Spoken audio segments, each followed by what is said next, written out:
Cool. Welcome everybody to Boys to Men NorCal Zoomathon Fundraiser Training.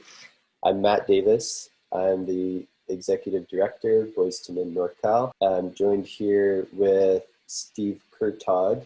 He is our Program Director. I think most or all of you know him. And switch this to gallery view so that the people watching the recording can see everybody. And also joined with Parth Sabla, our communications director, and we today are going to give you the high level on our organizations, the things we've accomplished, a bit of our goals in the next 10 minutes or so, and then Michael Bonahan will be joining us at 11:15. He is the chair of Boys to Men USA. Oh, he's here early. Also a mentor and one of the founders, I think, at Boys to Men Hawaii, and he'll be giving us the details for how the Zoomathon itself works functionally. So first, just want to say a few things about our organization, what we've been up to and where we're going.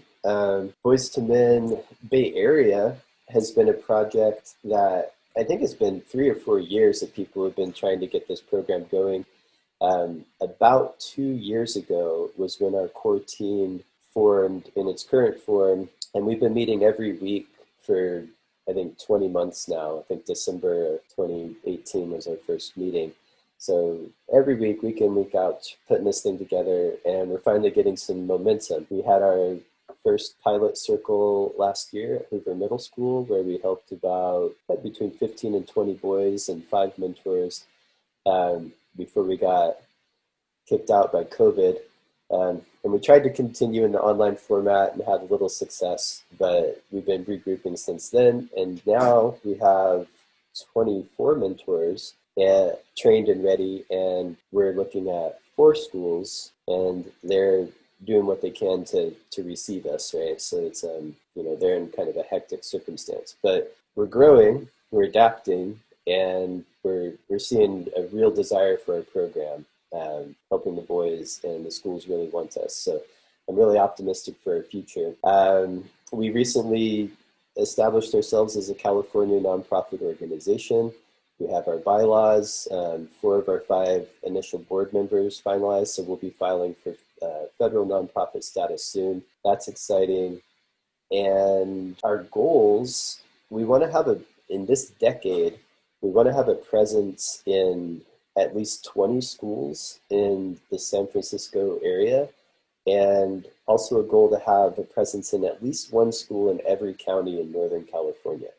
So that's going to require some work on our part to become like a higher level organization for all of NorCal, where we support smaller chapters who want to start up. So that's part of our mission. Right now, we're focusing on San Francisco in the Bay Area, and then Steve Kurtog is holding the South Bay Area. So those are our first 2 kind of beta chapters as our proof of concept of how we can support multiple wings. But our plan is to grow in that direction too, so that some of the smaller districts can have these kind of programs. I think that they get kind of ignored. So we're gonna crack that nut as well. One other thing on the horizon, we're gonna be delivering Rites of Passage Adventure Weekends, which is a cool experience that we can do for the boys on a weekend in the summers. That's a bit more of an initiation experience. It's a lot of fun for the boys. It's kind of a transformational experience, something that I wish I had had when I was a kid. And we hope to put together a Bay Area hackathon fundraiser next year. So we're going to get video game developers and other types of developers to work with kids over a weekend and have them build something exceptional in a few days. And that'll be kind of our flagship fundraiser going forward. Some of the other organizations do golf and surfing, and figured it was appropriate to do coding and hacking in the Silicon Valley area. We'll see how that goes. So yeah, some of our high-level goals, where we're going. This Zoomathon this is our largest fundraising endeavor since we started. We did have a successful launch party fundraiser. We had a matching fund grant to help us get started, but this time we have a bigger goal. We want to raise $50,000 total part of that will be going to Boys to Men USA, partially in exchange for their support, Michael's support. They're going to be helping with the tax deductible receipts and things like that, but also to support that organization because they do a lot of important things in holding the national program together. They've got lobbying efforts to make sure that programs like ours are represented in the legal system on a government level, and they connect us with a lot of just like really bright people who are mission aligned with us. So excited to help support them as well. So just a little bit about the Zoomathon before I hand it off to Michael to go into the details. We want to have, we're aiming for 20 to 25 people. More would be nice, but 20 to 25 callers to help us with this fundraiser. So like this right here, I see 12 in our training, and I know there's 7 or 8 who couldn't make this call who will be watching the recording. My partner, my girlfriend will be joining, and if any of you have a friend or somebody that you trust who might like to join, they're totally welcome to join to help us out here. The more we can get, the better it goes. And it's going to be a lot of fun because we're going to be in a group like this, and Michael is kind of, I've seen him work his magic. We're pretty good at getting us excited about what we're doing. It's kind of a team effort. You know, you're not on your own. Yeah, so pretty excited about all that. We're going to have some prizes for the top fundraisers. Everybody who participates, we're going to give you a complimentary ticket to the upcoming Boys to Men Summit in December, where we have a lot of fantastic speakers and presenters on the topic of boys, education, masculinity. Our theme is the future of masculinity. Boys to Men, the future of masculinity. So if this is a topic that interests you at all, the summit's going to be a really great place to meet a lot of people and learn a lot of cool stuff. So all of you will be getting access to that just for participating. And a lot more that I could say, but I'm going to go ahead and pause. I want to give people a chance. We've got about 4 minutes right now. If anybody would like to share, just what inspired you to be here today? And anybody can go, just kind of call yourself out and unmute, but just answer, what inspired me to be here today is fill in the blank. This is Michael. And yeah, it's something I've been hoping for a long time for Boys to Men, is to have an aggressive, coordinated, and competent fundraising program. And I can see that you definitely know what you're doing, and I'm pleased to see this happen. On the other hand, as I look at the couple of principal lists that I have available to me, one of them is my road association, another one is a choral group, for example. There's sort of a tacit agreement that it's not used as a conduit for everyone's favorite nonprofit organization or cause to use as a solicit. So I'm feeling very conflicted there about just where the heck I'm going to get enough names outside of those groups of people. Or people I simply moved to Santa Cruz County, for example, a lot of people have lost touch with. So right. Yeah, I hear you, Michael. I hear you. I think Michael Bonahan will have some tips in that regard, and it's kind of something that I'm thinking about too, because I'm building our own list, but that's something that we'll address. Thanks, Michael. One of the things, this is John Habib, one of the things that inspired me very much to be here was my epiphany in coming through my Mankind Project weekend. And Michael was on the leader body of that. Michael, aloha. A long time, and yeah, I was very much inspired by his example and those of some of the other leaders, and came away from the weekend thinking, oh my God, we have to give these tools to the young boys, to the middle-aged boys, to middle school boys, and that's a great inspiration for me. Yeah, this is Bill Zaber. So I'm one of the guys in the South Bay, and I joined, I've been excited to support this organization. I believe in the mission. So much so, to be honest with you, I really don't like fundraising at all. I tend to avoid it. But there's such a call for me to be part of this. It's even overriding my normal inhibitions. I just wanted to be present to that. Thanks, Bill. Sure. Yeah, Parth. Hi, everyone. This is Parth. what I'm really inspired by and brought me here is, one, there's fundraising, and there's also like this beautiful opportunity to, one, like network within our community and like grow our own ecosystem, and then also friend raising and energy raising. Because as I share with people in my life about this work, people are just so inspired. They're like, we need this. So it's like, even if it doesn't turn into monetary energy, at least we're sending that positive ripple out there in our own personal networks. So I'm excited about that as well. I'll go quickly. This is Steve. I'm inspired by, I've been doing, you guys know I've been doing this a long time, but I've been doing it as a volunteer without any support organization for me to stand on. So that's the big thing for me, to finally get Northern California to a point where there's an organization that will be existent and be working and reaching boys, even if I'm not pumping all the time and holding it up all by myself. So that's why I'm here. This is the start of the future. Thanks. Yeah, thanks everybody. Those are all really great. That's inspiring to me, every one of those. I think that this is one of the most important conversations, the most important types of work we could be doing at this time in history. And everybody I talk to will generally agrees, but then I also see a real lack in the mainstream of this conversation being happening in kind of a common way. So it's interesting that it's kind of under the radar, it's sort of understood, but I feel like there's a little bit of grassroots necessity that if we don't get together and do the work, it just won't get done, which makes for an interesting challenge for sure.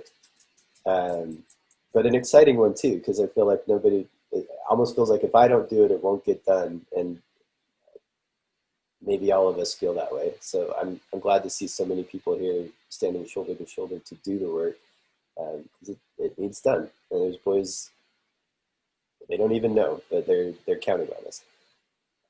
So thank you all for being here again. And I'm going to hand off to Michael and let him run the show and tell us how a Zoomathon works. So all yours, Michael. Thank you, Matt. I'm here because I'm inspired by Parth, Matt, Steve, and the gang that have held the torch and kept things going. And I agree, Steve. I want to see this this Northern Cal Boys to Men outlive all of us. And sustainability is about it's about fundraising and friend raising, as Parth pointed out. And hopefully, what we'll do together is fundraising. Let's raise some fun, because I totally hear what some of you had said about Michael Mora in particular, talking about fear of asking people in your organizations. But the great thing about a Zoomathon is it's about fundraising on each of our own terms. So to give you a little bit of an overview of what a Zoomathon is, does anybody remember those telethons, like the Jerry Lewis telethon for muscular dystrophy? And the format of those calls was a TV show, or sometimes a simulcasted radio show.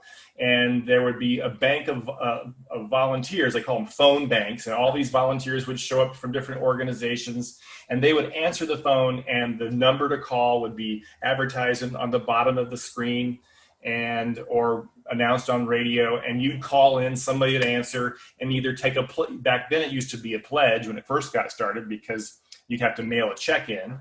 And then lately it was more about credit cards and checks and making pledges and so forth. Well, a Zoomathon is a reverse telethon. So instead of a group of volunteers putting on a TV show, instead what we do is we take the phone bank, and the phone bank of volunteers actually makes the call. And I know that sounds scary. It's like, oh my gosh, I was listening to Michael. He's like, who do I call? I've got a lot of friends, but I don't want to abuse our relationship. And so there's a way to create a list of names to call that are a way to sort of ease into it. I always start with low-hanging fruit. These are family and friends, people that know I'm involved in Boys to Men. Or, low-hanging fruit is also people, our mentors, past supporters, people who've expressed an interest in attending fundraisers. As Matt had mentioned, in San Diego, they have what's called the 100 Wave Challenge. And in Hawaii, we have had for years the Tom Watson Golf Tournament. But not everybody surfs, not everybody plays golf, not everybody can attend fundraisers.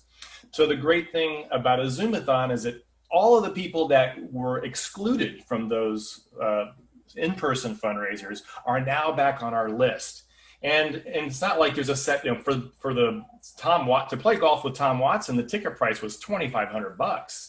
Now, that's a very short list of people I knew to fill out that fundraiser. However, I mean, the lowest donation I've received and received happily from a donor during a Zoomathon was $5. And so that's you get enough of those. It doesn't really matter about the dollar amount. It's now you're getting into friend-raising. You're getting into creating more stakeholders, people who are invested in the idea of what we're doing.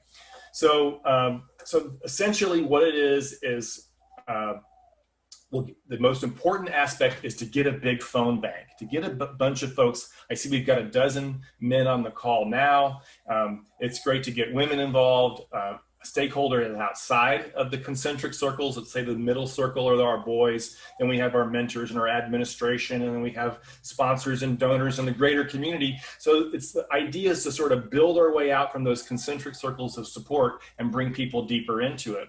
In Hawaii, when we did our Zoomathon I think it was in April, we ended up getting, and we took some time to prep for it. We had 2 Zoomathon trainings, kind of like this one. Actually, I did like 3 or 4 because I did some smaller ones for people that couldn't attend.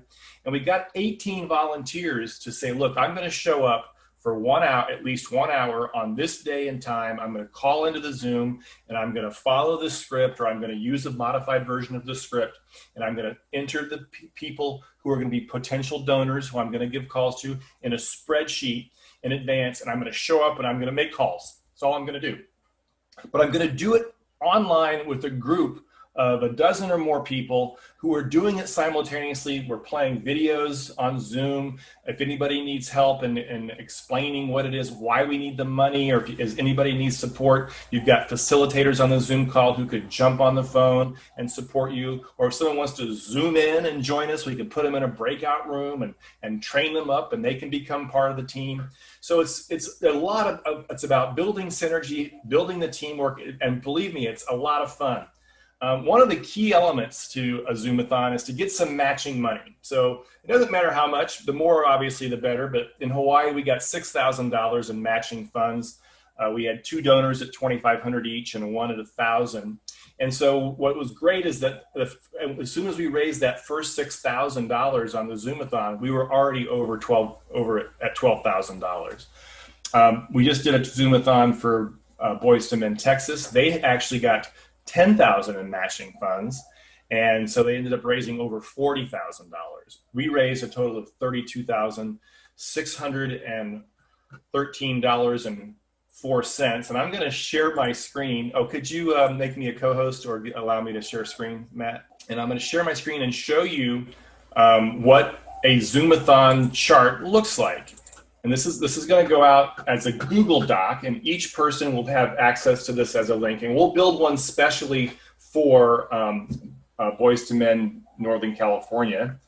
And so basically what it is each person who's going to participate will have their own column.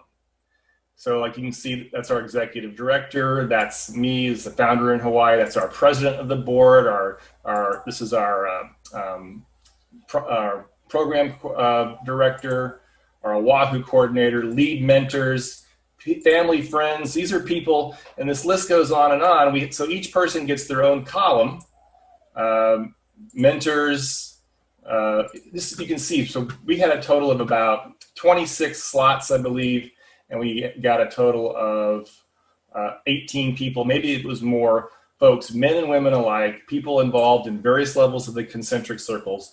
And what you do, so you'll get access to this and a place to put in your name. You'll have a place to put in the name of the donor, of the potential donor. As you can see, they're all listed here. And then the donation they made or didn't make. So for example, just to take Mr. Elliott's list, he left a message for these 2 people. He couldn't get through to those folks, but he ended up contacting all of these folks, and he got a donation of 500 from Mr. Krosky and so on. And our totals each go up into a number next to our name. You can see I raised $5,800. Anyway, and then these totals all go up and add up into the main total, plus whatever matching funds. We had 6,000 that get added to it as the first 6,000 is raised. And then if someone makes a pledge, we have color coding systems. You can say, yeah, they pledged, but they didn't donate. Someone may say, look, hey, give me the website right now, and they confirm that they donate. Or you could, if they just say, look, can I give you a credit card number? The page will have a place where you can click on the link to go to and enter their credit card information for them over the phone. That means you never have it. You're just a conduit to enter it in. It's a safe way of doing it. So we'll share a sample script and a sort of a how to do this process with you well before the actual Zoomathon day. So that's pretty much it. And I always start, I'm going to stop sharing this screen for a moment. I'm going to share what a sample script might look like, and we'll build one specifically for NorCal. So this script is designed to help put each of us as callers, as the Zoom phone bank, at ease, to give us some tools about how to speak to people. It's not about a quantity, it's about quality. It's not like, hey, how's it going? I've got 10 seconds to ask you for money, blah, blah, blah, blah, blah. And so it's like you call people that you already have a relationship with. You call people that you know, people that or maybe you want to know better, that you only know a little bit. But the idea is to connect with them on a personal level. For what we were doing is we identified specifically why we needed the money. We needed 30 grand because we had to train all of our mentors on how to do online trainings. We had to develop an online protocol. We had to assist funding to help some youth get access to technology. We could partner with the cable company to get internet into a couple of boys' homes. We partnered with a technology company to help get them computers so they could zoom in, or sometimes they didn't have cameras for their laptops or computers. So we raised funds for those purposes, as well as general operating funds. So knowing why you need the money, the story behind it, the story behind the greater mission, obviously, in Boys to Men, about how I think it was Habib who said that he went through MKP and said, my gosh, why didn't I get this when I was a teenager? Why did I have to wait till I was an adult man? So it's about connecting with what's important to you personally in the work, and sharing that from a heartfelt space with the support of other people on the call, facilitators to help you with the technical aspects, as well as the story aspects if you're new to the work. And essentially, that's how it's done. So chronologically, there's this particular introduction and training, and there can be more as we grow the circle. The way that you're going to be guaranteed success is by the numbers. If you got 50 people to participate in the Zoomathon, I could almost guarantee you're going to raise $50,000. Now, we've noticed the average is about anywhere from 1,000 to 2,000 per person. Texas, I think, had about 20, 22. We had 18 in Hawaii. So you can see the numbers are important. So the first step is to get the circle of stakeholders, men, women, other genders, everybody that would like to be involved within those concentric circles of support. Get them online and trained. And you can see, I mean, it took me 7 or 8 minutes to describe what it is. It won't take long at all. It could take as little as 20 minutes overall. Then send them the link to the spreadsheet where they could, and you could put their name as, if we have their email address and their name, we'll put their name in there for them so they know what to do. And we'll have some samples from other people, and they say, just start entering the names of the folks you're going to call. And like I say, the low-hanging fruit, family, friends, people already involved in the work, people who couldn't attend the last fundraiser. Those are all the folks that you want to go to first. And it's always nice too to make a donation as well. Like I always like to kickstart by making my own donation. So I can say, look, I donated whatever it was, $5, which is now worth 10 because we have matching money. And then after that, the second training would be about helping them, those people that say, look, I'm really nervous about this. Asking for money makes me uncomfortable.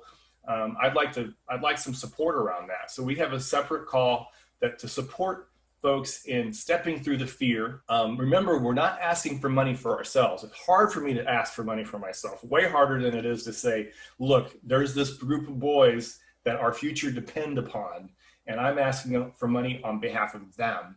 It's so much easier when I come from a place of knowing that when I'm making the call and asking for money, I'm doing that person on the other end of the call and the culture and society that they live in a massive favor. I'm in service to the person on the other end of the call, doing the work that needs to be done.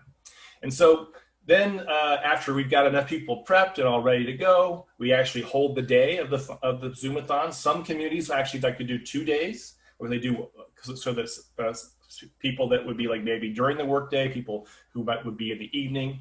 And then the donations start coming in. And then you'll mark next to the person's name whether you've got to call them back, whether you left a message, whether they said, look, I can't make a donation right now, or whether they did donate. And you'll have all the instructions on how to help them do that. Everything from wire transfers to credit cards to where they can mail a check, making it super easy for them. And then you color code it. Almost every no I only got 2 no's, but both of them said, call me in 6 months. Call me when this job happens or after I get back to work or what. So that nobody ever closed the door on any of us out of the hundreds of people that we called in the past 2 Zoomathons. So that's the process. Those are the steps. I'm here to support, and also there are some other people that have participated in previous Zoomathons that can join us, and we'll help collect the funds and get some capital in the bank, so that this organization doesn't rely just on the backs of men like Steve and Parth and Matt and David Leake, and I know all of you that have donated so much of your time and energy into this. So. I'm now open for questions, and I hope I didn't overload you with information. This is Michael. I went to a workshop on making requests years ago, and the facilitator gave the example of one of America's greatest requesters, that's someone who could make a request and not have anything on the outcome. In other words, willing to take a yes and willing to take a no.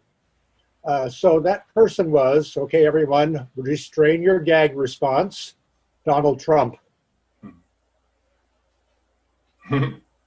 Right. Yeah. So not being attached to the outcome is actually one of the healthiest ways to make a request. I like that term, Michael. Yeah. Remember that it's about connection. So even if a person says, look, I'm not interested, you could take a few minutes to share more information about what it is that they're doing, tell them about the upcoming summit that we're having. There's all sorts of ways to keep the person engaged beyond finances. And we survive on the effort and the energy and the hearts of our volunteer mentors primarily. So yeah, so there's no loss in making the call. Steve, was that a question you had? Yeah, I had a question. So in my experience anyway, generally when I call someone, they don't answer, right? So I'm wondering if there's a way that we can build into this an email reach out as well. For example, here in the Bay Area, there's a huge MKP group of men with an group email, to reach all of them. But I don't know how to deal with just, if I leave a message for a friend, then I've got to be available to answer the phone later. Is there a way, my basic question is, can we do a combination of calls, texting if we have a cell phone, and then email follow-ups as well with a link? Thanks. By all means, definitely. The idea behind the Zoomathon is that it's about a personal connection, right? So it's not like they're getting just an email that it's so easy to click and delete. So if you're going to have an email that you're going to send out, my invitation is to call, physically call. And I know as we say that the Zoomathon lasts an hour. That's what we ask men to show up to for 1 hour. In Hawaii, we were on 4 to 6 hours. There were about 6 or 7 of us that just stayed on. And the work of following up, of leaving the message, the person calling back, you connecting with them, actually goes on for several weeks after the Zoomathon itself. Mm-hmm. So I think the idea of sending out an email is an excellent idea. I wouldn't do it instead of the call. I think I would do it in addition to a call. An email to a list, let's say like an MKP listserv, is probably not going to get a bunch of responses, but out of the responses you will get, most likely those would be someone that might be on someone's list. However, you never know. I don't think it's a bad idea at all. When I call and leave a message and I say, hey, John, I wish I could catch you right now. I'm on this amazing event. It's a Zoomathon for Boys to Men Hawaii. I've got 20 other people on the call right now. It's super exciting. Give me a call back so I can let you know how to get involved. I'm not asking him for money in the voicemail. I'm not doing anything other than to tell the truth that I'm super excited. I'm with a bunch of people and we're doing this Zoomathon for Boys to Men.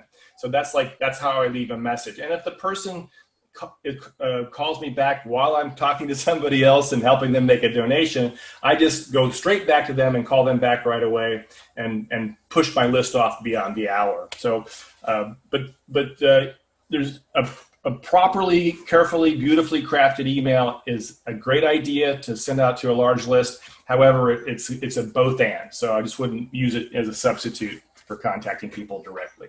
Yeah, because Michael, I'm also thinking of people I know who know me and everything, but I don't always have a phone number.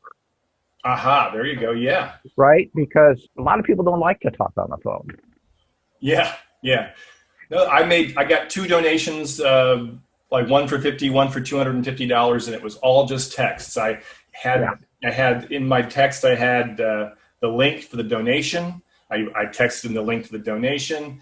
And then they texted me their receipt back, so I knew that they'd made the donation. Bernsey. So I come to the Zoomathon next week with a list of names and numbers and emails. Is that right? And then I read from that list or make calls from that list?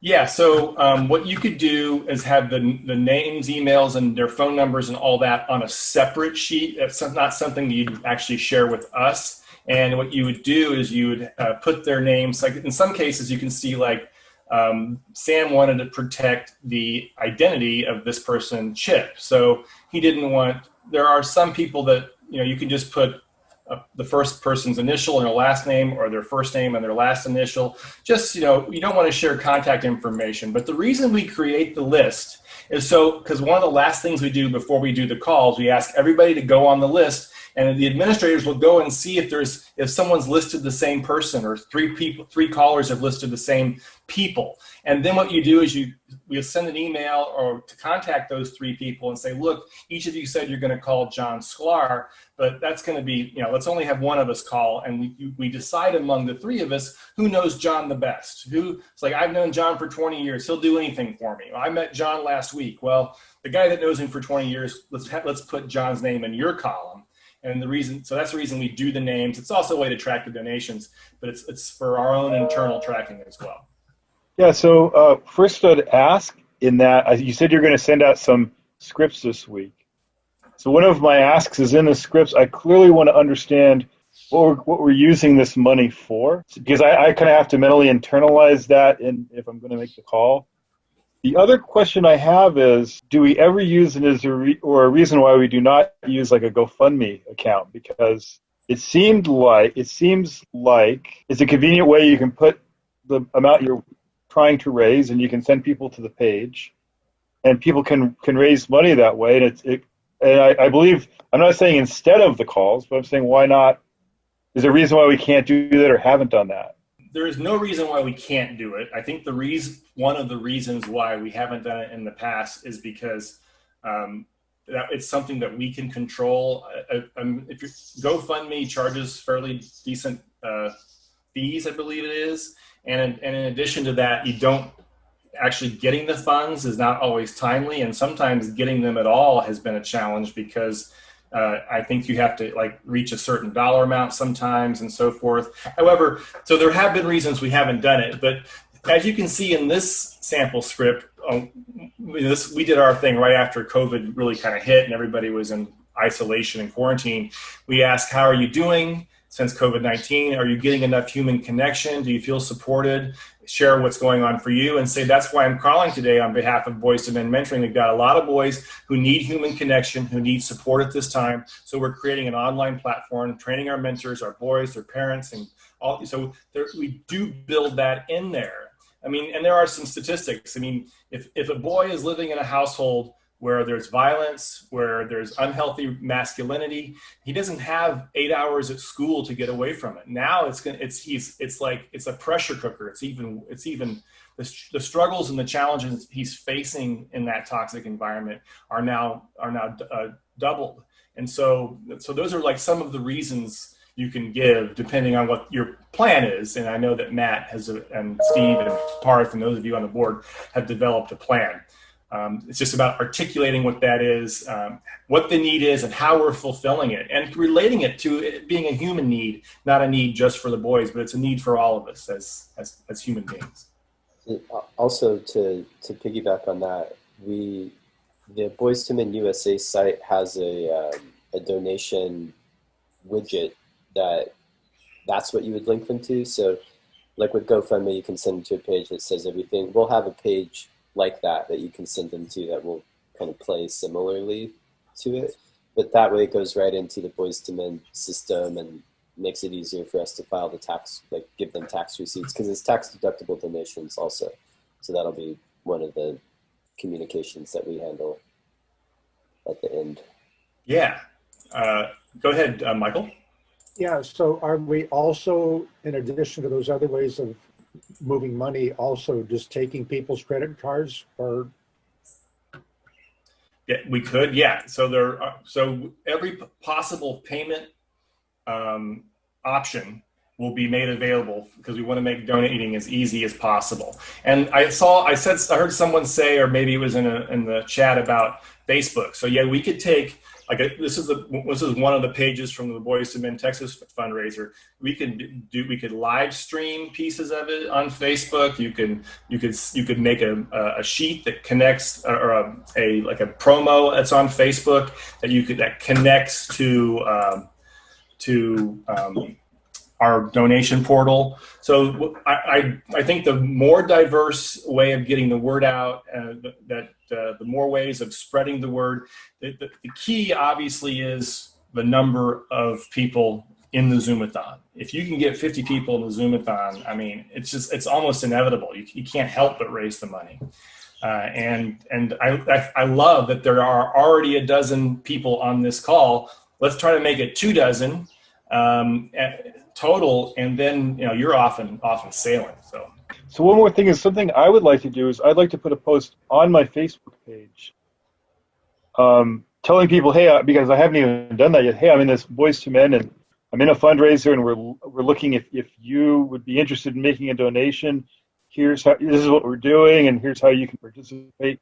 And so if you guys can provide me a ready-made thing that I can, maybe you already said that, I'd love that. Sounds great. I think Parth is someone that could do that. He's quite skilled at social media.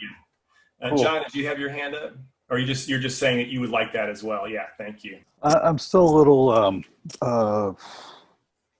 little daunted by the there's one avenue is to reach out to my friends and family and have them join us next week on the Zoomathon. And what do I do with that? If I get somebody who's interested, I pass that on to Matt. Is that right? Yeah, and he'll invite them to either join the next training, or if it's between the training and the call, if they want to join on the day, we could throw them in a breakout room, give them a 5 or 10 minute primer, send them the link for the spreadsheet in advance. They could punch in their names, and we could support them in real time. Right. It's best if we can get it front loaded and as much as we can. But we had in Boys to Men Hawaii, two of the people we called said, "This is great. How do I get involved?" And they participated in the second half hour of the call by logging in, going to the end of the spreadsheet, putting in their, and I think one of them raised $1,200. So yeah, by all means, it's the more nimble we are in getting folks involved, the better the result. And the second part of the daunt was coming up with a list of, dozens and dozens and hundreds of people that we know and their phone numbers. And I'm picturing myself just typing up a list, one name at a time that's just the way it is. Is that the deal? Yeah, that's what I did. What I found that helped me was so. For example, I'm just going to show. You can see this person has less than 10 names. This person had only a few. It's not necessarily always about the names. Of course, I had 40. I had 40 some odd names, which is part of the reason why I had a high dollar amount. So the number of names is important, but also the quality of the name. So what I did is I went to my email and I just opened up a blank email and I typed in A, and all of the names that come up first that start with emails that start with an A, those are the people I communicate with the most, because your Outlook or your Gmail will prioritize whose name's going to pop up. So I did that A to Z, and I started going like B-E, B-A, B-I with the vowels, and that's how I came up with my name. Like, because it reminded me of people that I'm in contact with, who I have an ongoing relationship with, and right there was their email. If you're an MKP person, you could jump on MKP Connect to find people's phone numbers, because it's all listed there on MKP Connect. And so yeah, that's just your own devices. If you use cell phones and computers, are readily there to provide you with the folks that you're in contact with the most, that you have relationships with. So, Michael? Yeah. It seems to me, as I'm listening to all this, I realize the importance of the personal contact and making the phone call. Also, as I look through it, when I want to get out a message, that's something that's important to me. I go through my email list, like you say, and I can come up with 100 people who I'd ask. I'm never going to have the time to call them all, so I'd like to somehow, weave in the possibility of emails as a way of soliciting. Or yeah, well, and remember, so let's say you go with those 100 names, right, John? So take the top 10% or 20% of people that you're like, this guy's still working. He's got a job. This guy's been laid off from COVID. I'm going to put him lower on the list. I'm going to go with the people that I think I have the best relationship with, that I think will be most receptive to my call, that have the ability to donate, at least in my judgment. Now, remember, that's not always right. Someone that was low on my list, I called because they told me they were out of work from COVID-19 back in April. And I called and I said, hey, I'm reaching out. I know you're out of work. And I just wanted, any dollar amount would be great.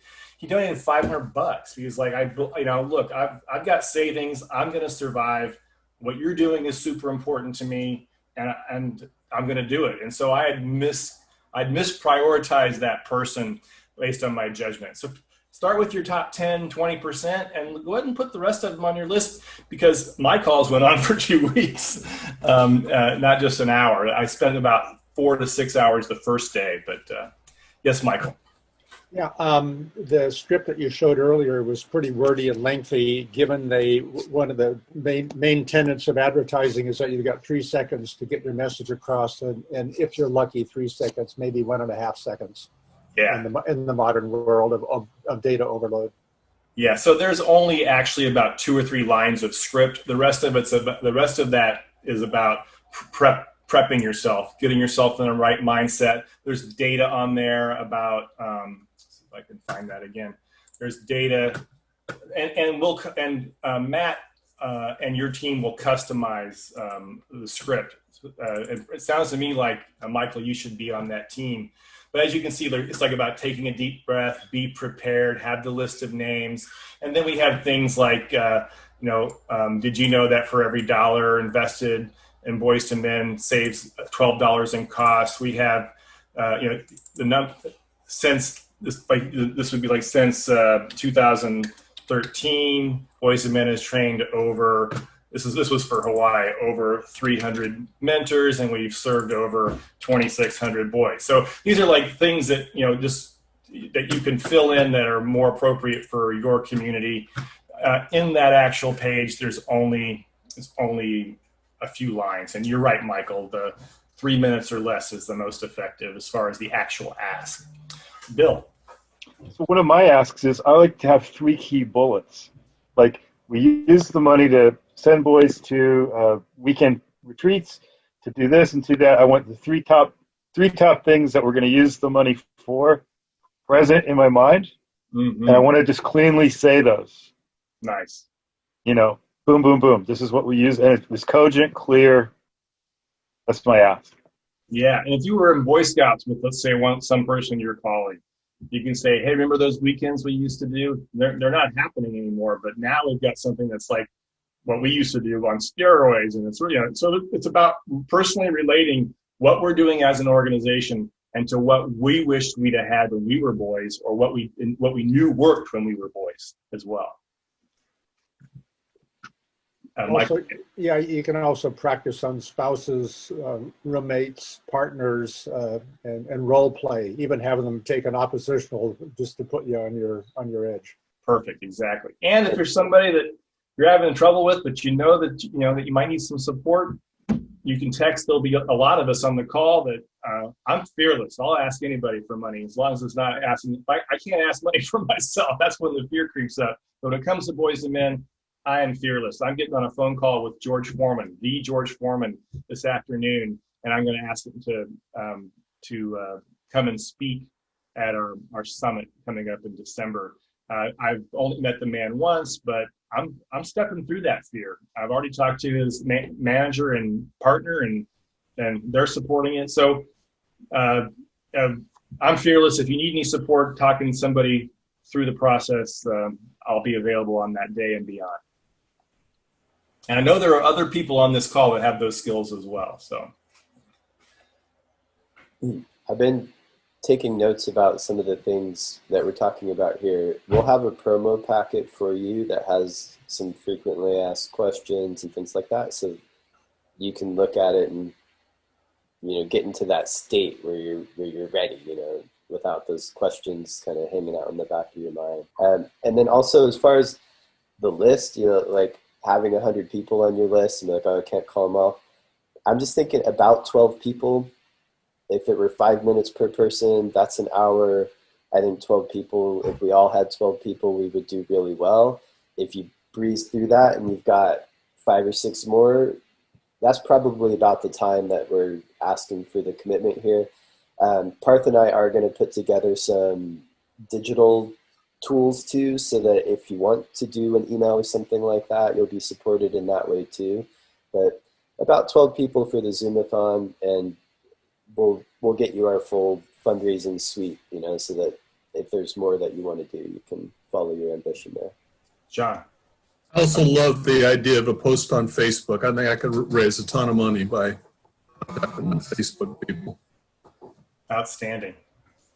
And a combination of that, the post on Facebook and then the follow-up, you can always look and see who clicked like, whether they're doing it or not. And that's like that's the person to call. So if someone likes your post and didn't make a donation, boom, they're at the top of my call list. Who have Heather? Steve. Yeah, so I just want to say that I'm excited about this, and I don't like making calls, even though I was a sales guy. I hate calling, but doing it together is going to really support me. That's kind of the key thing, because if I'm sitting at my desk here all by myself, it's so different than sitting in a room full of people, which basically the Zoom is, right? So that's the key for me. Yeah. That's why we can do it as a Zoomathon. You're right, Steve. It gives me the confidence and the support that I need to go through that list and then to have the Zoomathon spreadsheet up on your computer screen and to watch the number, the scoreboard get higher and higher. I mean, the energy gets pretty exciting. So. Okay, guys. We'll be around to answer your questions. If you think of something else, you can email us. You should have my email at least, Matt@boys2mennorcal.org. And to close this out today, thanks, Michael. That was all great. I'm feeling pretty excited about it all. To close this out, Parth is going to show us some of the so like our Facebook page and our YouTube channel and things like that, so you can see some of the assets that we have available and what we've been up to.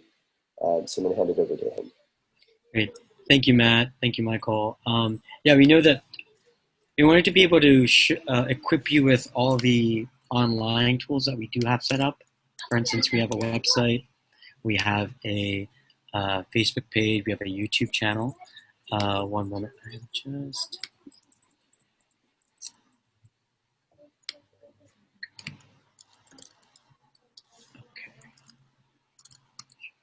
Okay.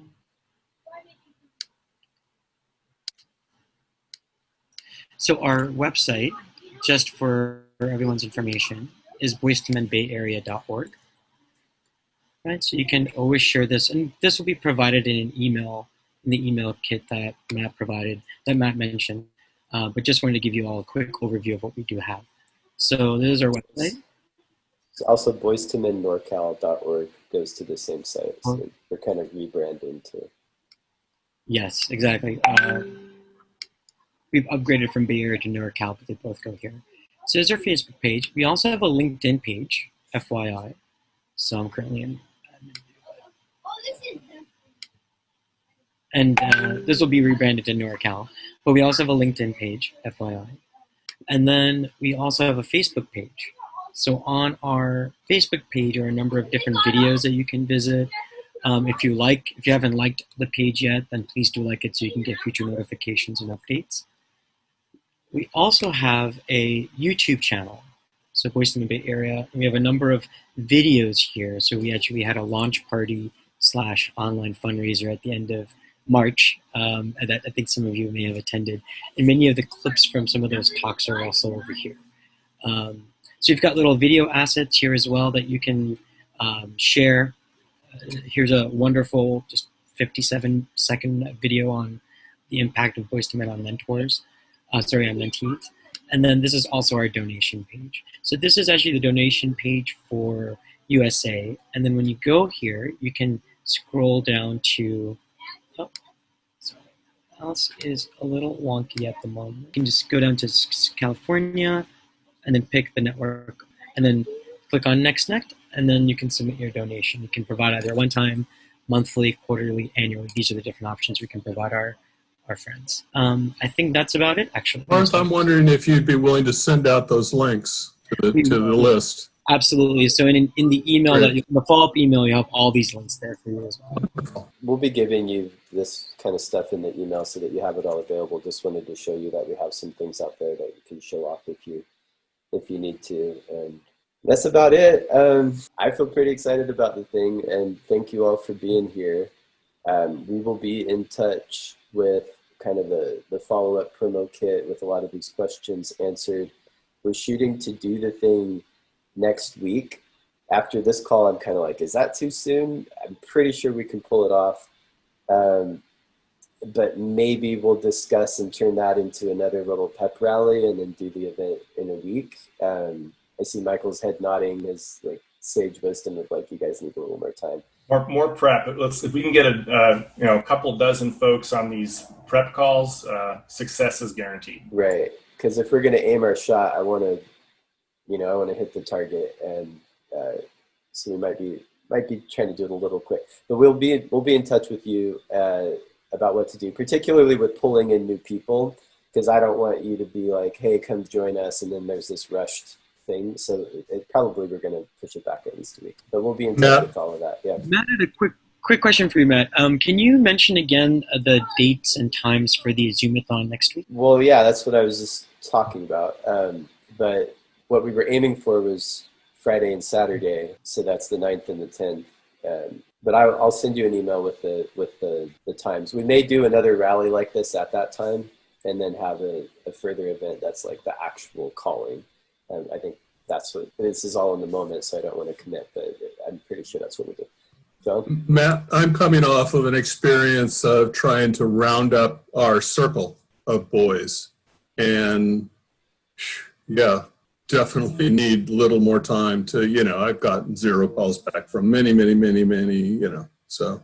Yeah, I hear you. Organization having those bodies, if I'm going to ask people to call, all right, get the script for next Friday.